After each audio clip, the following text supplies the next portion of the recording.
in this video, we're going to go through and create a temp table that consists of first and last names that we want to use to generate our anonymous data results. So the goal here right now is just to create a temp table. We're going to pull a list of first and last names. I'm actually just going to pull them from the internet, and we want to put them inside of a temp table that we can use later on through our cursor, so that as we go row by row through, we can update the first and last name of each record with some sort of anonymous or some sort of combination of first and last name coming from this lookup table of names. We want to randomly generate which first and last name that we're choosing, so that way they kind of look unique and they don't just look like the same over and over again.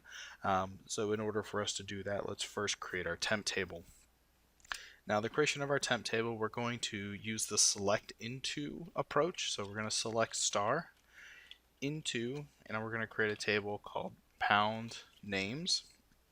And again, because this is a temp table, it starts off with a pound or hash sign. And then we're going to select from, and this from statement is going to be unique.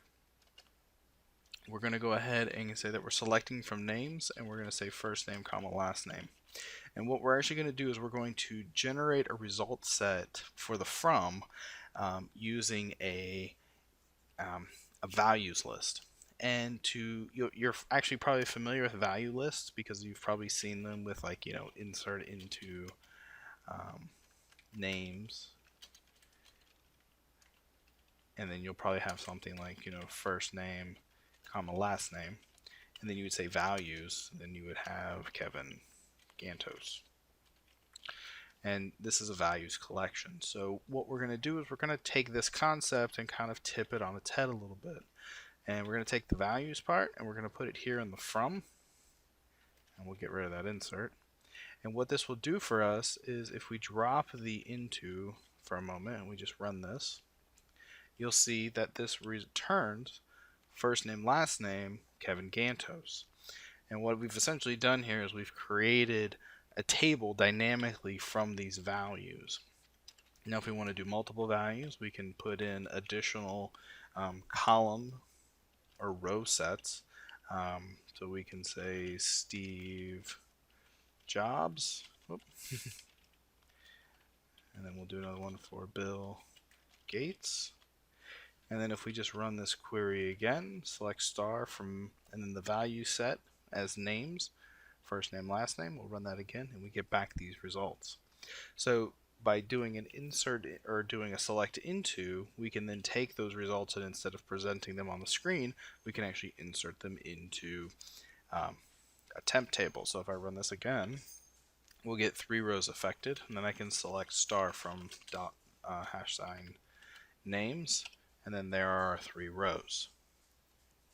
So that's the approach that we will use. Now, because we're dealing with temp tables and we're going to be working to build this out, something that I like to do is I like to set up a begin try and an end try, and a begin catch and an end catch. Because sometimes you end up and you have situations, especially with temp tables, where you may run into an error while you're executing your query, and the query doesn't always run properly, and you'll end up, when you run it the next time, it'll say that table already exists.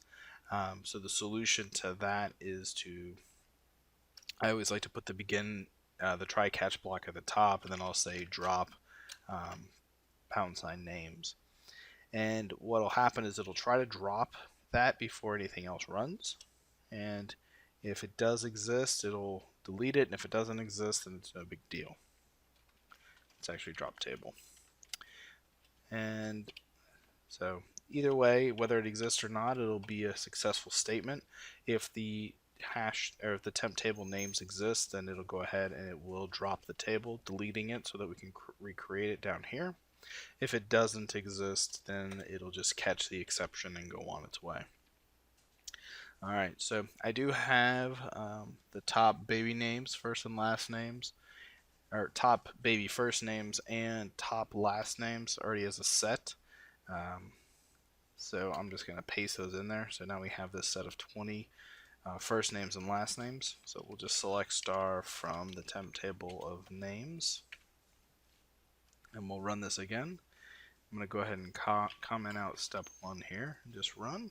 And now we have our temp table with our 20 first names and 20 last names. So we'll now can go ahead and use this data for step 3, which is setting up our cursor.